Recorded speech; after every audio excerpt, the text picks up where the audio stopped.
11 years is a long time to spend quietly keeping something running that everyone else assumed ran itself. I started at Corbin Analytics as a systems coordinator when the department had 12 people and one shared printer that jammed if you looked at it wrong.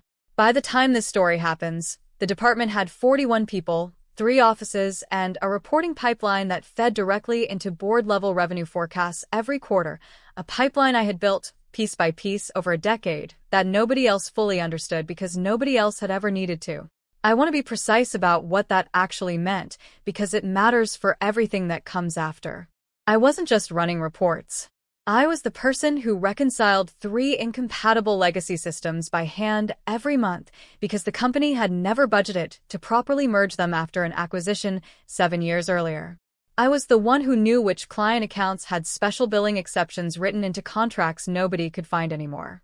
I was the one who caught, quietly and without fanfare, a 6-figure invoicing error 2 years earlier before it ever reached a client's desk. None of this made it into a slide deck. None of this got mentioned in an all-hands meeting.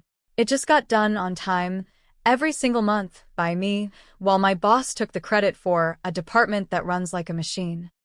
My boss, Marcus, had been promoted to director 18 months before he fired me, a promotion that, if I'm honest, I probably enabled more than anyone else in the building, since a smoothly running department tends to make the person nominally in charge of it look very good.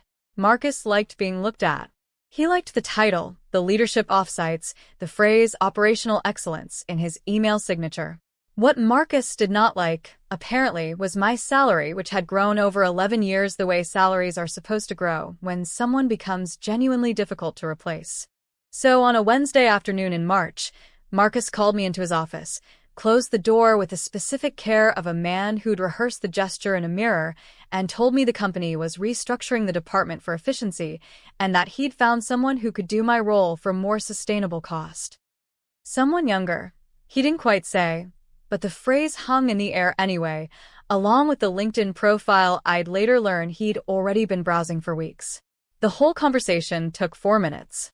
He thanked me for my years of service, slid a severance packet across the desk like a parting gift at a company picnic, and had IT waiting outside to walk me through deactivating my badge.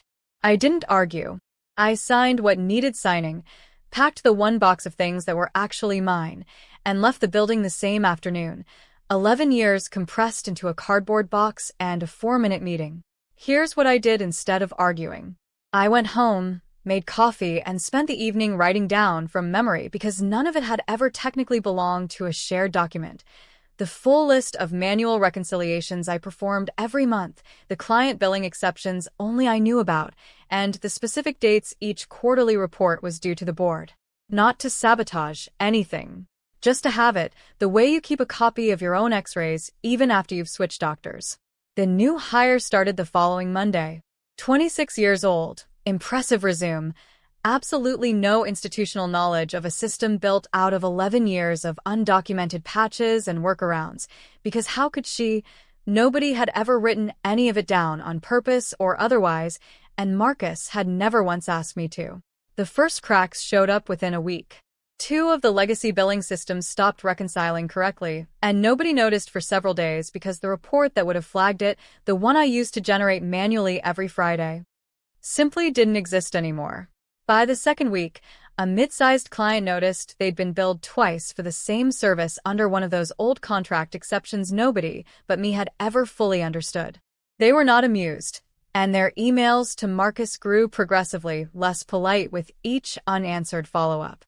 By the 9th day, the situation had stopped being a mid-level inconvenience and become something Marcus could no longer quietly manage on his own. The quarterly revenue forecast, the one that fed directly to the board, the one built on data that required exactly the reconciliation process I used to run, came back with numbers that didn't match finance's independent figures by nearly $400,000. Nobody could explain the gap. Nobody could recreate the process that used to catch it before it ever became a gap in the first place. That's when Marcus's boss, a VP named Alderman who I had met maybe 3 times in 11 years, always briefly and always in passing, called me directly. Not through HR. Not through Marcus. directly on my personal cell phone on a Thursday evening while I was cooking dinner, which is a strange thing to be doing when the call that finally validates 11 years of invisible work comes through. He was polite. Careful. The kind of careful that tells you someone has already had at least one uncomfortable conversation with their own boss earlier that day. He asked if I'd be willing to come in as a paid consultant. He was very specific about that part, to help understand some discrepancies in the reporting pipeline. I asked, mostly out of professional curiosity rather than spite, whether Marcus knew he was making this call. There was a pause just long enough to answer the question without either of us having to say anything else about it. I told him I'd need to think about it. I did think about it for about 6 hours, mostly because I wanted to enjoy my dinner in peace, and partly because 11 years of being taken for granted deserved at least one evening of not immediately saying yes.